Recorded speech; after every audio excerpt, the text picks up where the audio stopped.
নাহমাদু ওয়া নুসাল্লি আলা রাসূলিল কারীম, আম্মা বাদ।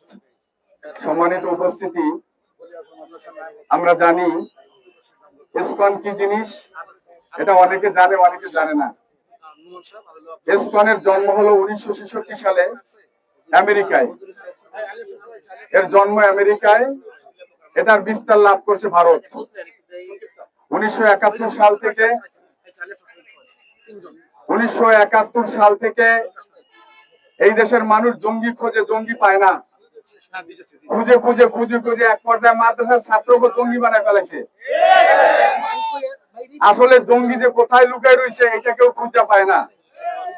এত বছর পরে 5ই আগস্টের পরে এখন আমরা খুঁজে পেলাম জঙ্গি কারা। সংগ্রামী তৌহিদি জনতা, আপনারা বলেন এই জঙ্গিদের আস্তানা বাংলাদেশে থাকতে পারে? আমরা জঙ্গিদের মন্দির পাহারা দেই আর ওরা আমাদেরকে হত্যা করে, এটা মানা যায়? এজন্য আমি বলিষ্ঠ কণ্ঠে বলতে চাই যে জঙ্গিদের আস্তানা বাংলাদেশে আমরা আর থাকতে দিব না।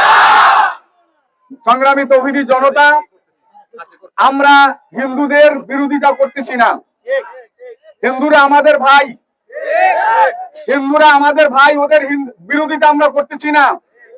আমরা হিন্দুদের ভিতরে যে জঙ্গি সংগঠন আছে, এই জঙ্গি সংগঠনকে নিষিদ্ধ করাই ছাড়বো ইনশাআল্লাহ।